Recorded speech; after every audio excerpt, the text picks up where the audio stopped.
أسئلة كتير جوا دماغي، هو أنا مين وإمتى فين؟ والحل دايما إني أهرب من الدوشة دي واختفي. بس لقيت إن الهروب أوقات كتير بيكون صحيح. بس لقيت إن الهروب أوقات كتير بيكون صحيح. لما باجي أهرب في حضنك وأتدفى فيه واحتمي. لما باجي أهرب في حضنك وأتدفى فيه واحتمي. واحدة من الحاجات اللي بتأثر في الإنسان كلمة بتتكون من 3 حروف: ألف نون ألف. أنا. والكلمة ديت ليها طبع خاص عند الواحد. لما يجي أقول أنا بعمل، أنا عايز، أنا دايما المستمع أول لما بيسمع كلمة أنا بيشعر إيه الكبرياء اللي عندك ده؟ يعني ليه دايما بتقول أنا؟ الحقيقة في فاصل صغير جدا بين طول الوقت بتقول أنا وبين طول الوقت انت بتشاور على واحد تاني وانت بتختفي. واحد عملها اسمه يوحنا المعمدان. يوحنا المعمدان كان طول الوقت بيعمل أعمال ربنا وفي نفس الوقت بيعمل اللي هو بيقدر عليه، والاتنين دول صعبين جدا.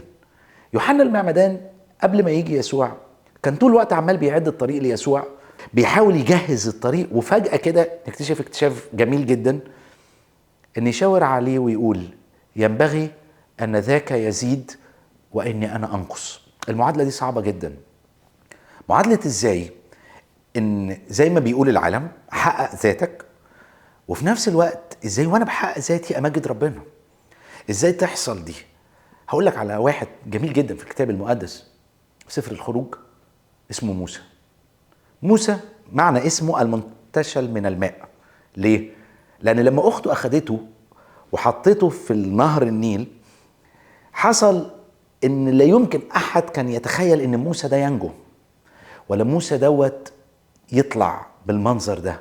إيه اللي حصل مع موسى؟ موسى تربى في أعظم بيت موجود في التاريخ وهو بيت فرعون. وأنا بتخيل معاك كده لو موسى يعني اتربى ببيت فرعون في الوقت دوت، بيت فرعون اللي هو عنده ايه؟ عنده احلى عربية. بيت فرعون ده فيه ايه؟ فيه كل ما لذ وطاب. لما ولد يتربى في البيت ده كم الملكات اللي عنده وكم الامكانيات اللي عنده هتبقى غير عادية. يكبر موسى ويبقى من المشاهير، لكن الغريبة جدا ان بعد ما يكبر موسى يقول عنه الكتاب آية جميلة جدا: لما كبر أبى أن يدعى ابن ابنة فرعون، مفضلا بالأحرى أن يذل مع شعب الله. السؤال بقى ليه؟ تفتكروا أن ممكن يكون موسى بعد ما كبر وتعلم وتربى بكل حكمة المصريين أن ربنا يستخدمه؟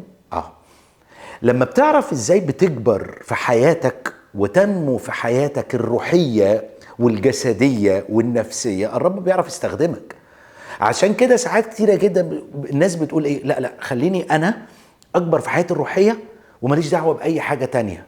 مين قالك ان موسى ما كانش بينمو ويكبر؟ يسوع نفسه كان ينمو ويتقدم. كلمة يتقدم في الاصل بتاعها معناها ان نمو الذهني ونمو العقلي ونمو الجسدي في كبران. فازاي تعرف تعمل البالانس بين ذاتك وازاي تعرف تعمل بالانس المجد؟ فانت بتدي كل حاجة بتصنعها، حتى لو كان الله بيديك قدرة لاصطناع الثروة فده معناه المجد. علشان كده داود بيعجبني جدا. وهو صغير داود كنا نسمع عنه ان بيمسك الجثارة ويقعد يعزف ودايما بيطلع ترانيم حلوة. بس خلي بالك الجزء الثاني من داود ما كانش بس بيمسك الجثارة ويعزف ترانيم جميلة، لكن كان بيعمل ايه داود؟ داود كان بيعرف يصطاد أسد ودب. ولو بتخيل هل في ولد قد داود يصطاد أسد؟ دي غريبة. يصطاد دب، دي غريبة. ايه اللي بيحصل هنا؟ اللي بيحصل ان الله بيعرف يستخدم مواهبك، بيعرف يستخدم امكانياتك ذاتك لو انت عايز تشغلها، مش كسلان. داود عمل حاجة غريبة جدا، معاه نبلة وقرر انه يحط فيها زلطة ويجرب ينشن. هستخدم بالنبلة ديت حاجة لمجدك. لما هتيجي في يوم من الايام وتقف قدام جوليات، من اول ضربة هتضربها هتجيب راس جوليات. الكتاب بيقول كده، ازاي تعرف تستخدم مهارة اليدين وازاي تعرف تستخدم كمال القلب؟ ايوه، الاتنين دول ما ينفصلوش عن بعض. لو انت بتشتغل في شغلانة، ازاي يكون عندك مهارة يدين؟ ازاي طول الوقت بتنمي المهارات اللي عندك قدام ربنا؟ لو انت في خدمة، لو انت قسيس، لو انت خادم، لو انت في حتة معينة حتى في الخدمات بتاعتك، هل كل قدرتك في حتة معينة ولا بتعرف تنمي مواهبك ومهاراتك اللي اسمها مهارة اليدين وكمال القلب؟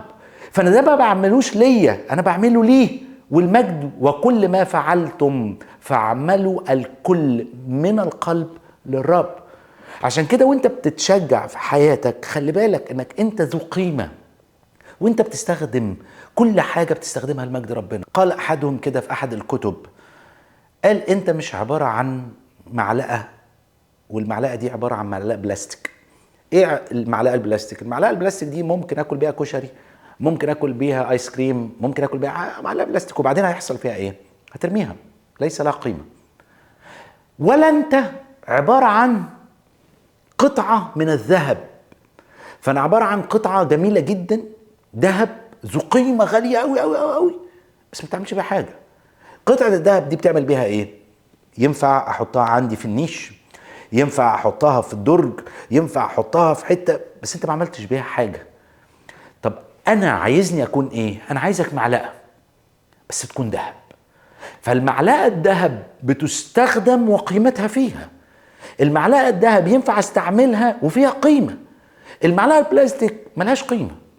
وقطعة الذهب ليها قيمة بس لهاش استخدام. عشان كده انت الله بيستخدمك كمعلقة ذهب، فينفع في كل مكان تكون بتثقل مواهبك وبتثقل امكانياتك، وتبص لنفسك وتقول انا مش عارف اعمل ايه. جربت قبل كده تستخدم مهاراتك في حاجات كتيرة جدا الله عايزك تستخدمها؟ ولا طول الوقت انت كسلان؟ الله عايز ذاتك وعايز نفسيتك طول الوقت متشجعة. طب وده اتشجع بيه ازاي؟ قدامه. تاني، لما بتهرب من ذاتك انت عايز تروح لمكان حقيقي فيه، فالله يقول لك ايه امكانياتك اللي انت بتعملها. حتى وانت قاعد على السوشيال ميديا، ازاي بتستخدم السوشيال ميديا ديت في تنمية مهاراتك انت. حتى وانا قاعد في ساعات ودقايق بتضيع، ازاي تستخدم دوت لامكانياتك. لما يجي اليوم زي ما استخدم الله داوود ان يحارب جوليات، اعرف الفرصة لما بتجيلك هتبقى رائعة جدا، انك انت استخدمت كل حاجة عندك وملكاتك لمجده. عشان كده لما صلى يعبيس الصلاة قال كلمات رائعة: ليتك تباركني، توسع تخومي، تكون يدك معي، فتحفظني من الشر حتى لا يتعبني. تفتكر لما ابتدى يصلي يعبيس هذه الصلاة كان ايه اللي في ذهنه؟ كان عنده حاجة واحدة بس، ان يا رب انا بصلي لنفسي بس بصلي لنفسي عشان اكون نور وملح في العالم ده. مش بصلي لنفسي عشان اخد فلوس وخلاص، مش بصلي لنفسي عشان اترقى في الترقية والشغل وخلاص. انا كل ده عايز عشان اظهر مجدك، تكونوا نور وملح في عالم وضع في الشرير، من اي اناس يجب ان تكونوا انتم. وانا بفكر في دوت بفكر في نفسي بس كل مرة بتفكر في نفسك انت بتفكر في نفسك لنفسك ولا بتفكر في نفسك لمجده؟ لو انت بتفكر في نفسك لنفسك اعرف ان كل اللي بتصنعه دوت تعب. وهو دوت اللي قاله كاتب سفر الجامعة، قال كلمات جميلة جدا: الكل باطل وقبض الريح ولا منفعة تحت الشمس. ولما اجي اسأل كاتب الجامعة واقول له هو انت مدرك انت يا سليمان كان عندك ايه وايه وايه وسط كل اللي كان عندك، والمائدة بتاعت الاكل اللي بتقعد تترص قدامك وكل الغنى اللي كان عندك، تيجي في الاخر وتقول لي الكل باطل؟ قال عشان لو عاوز تقيم ذاتك قيمها في ضوء كلمة الله. لو عاوز تقيم ذاتك قيم ذاتك في ضوء ما عمله المسيح لأجلك. فانت طول الوقت بتنمو، والله عايزك تنمو. عامل زي الكرسي 4 جناب، ولما بيقف الكرسي لو في رجل واحدة هتقع؟ لا، لازم الكرسي يكون واقف صح على 4 جناب. حياتك الروحية، حياتك النفسية، حياتك الجسدية، وحياتك الاجتماعية وسط الناس. الله عايزك تكون ثابت فيه، وكل لما تكون ثابت كل لما تعرف تنمو إلى تلك الصورة عينها من مجد إلى مجد. إيه اللي خلى النهاردة داود يكتب المزامير؟ عشان كان عارف نفسه. إمتى كان حزين؟ نفسي حزينة جدا. إمتى كان فرحان؟ فيبدأ يكتب عن الفرح. إزاي بيتعامل مع مشاعره دي كلها؟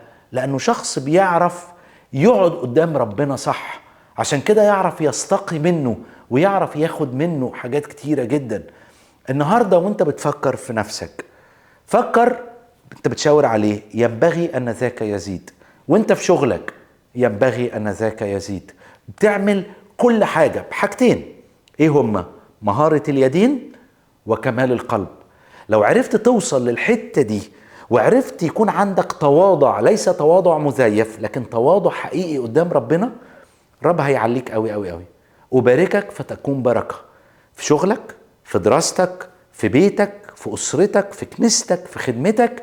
هتكون مؤثر لأنك فهمت نفسك قدام ربنا وكبرت قوي قوي وانت بتتعلم إمكانيات وحاجات كتيرة في العالم اللي بنعيش فيه. لأن ربنا مش عايز ياخدك من العالم، ربنا عايز يعيشك في العالم. بيقول كده الكتاب المقدس: لست أسأل أن تأخذهم من العالم بل أن تحفظهم من الشرير. وكأن الرب بيقول لك أنا مش عايز أخطفك من العالم وتعيش بعيد منعزل، أنا عايزك تكون موجود في العالم، بس هل تكون مؤثر مختلف عن العالم؟ لو احنا كلنا ملاحات بتملح بعض، لو أنا حطيت كل الملاحات بتاعة المطعم على الترابيزة، الناس اللي حواليا محدش هياخد الملح. ما الملاحات كلها موجودة. احنا كتير جدا ما عايزين نملح بعض، فالملاحات موجودة على الترابيزة، لكن في ناس عايز تاخد الملح. انت ملح، فروح ملح الناس التانية واديلهم الملح اللي يملحهم، ساعتها هتكون مؤثر. لكن طول الوقت بتبص لنفسك وانا عايز نفسي هي اللي تنمو بس، ساعتها سامحني اقول لك ال4 جوانب بتوع الكرسي فيهم ارجل هتقع، وانت كمان هتقع. المسيح نفسه كتب عنه هذه الكلمات: وكان يسوع ينمو، فالحكمة والقامة والنعمة عند الله والناس. ودي أروع حاجة الرب عايز يشجعك بيها، إنك كل لما تنمو أكتر تتغير إلى تلك الصورة عينها من مجد إلى مجد.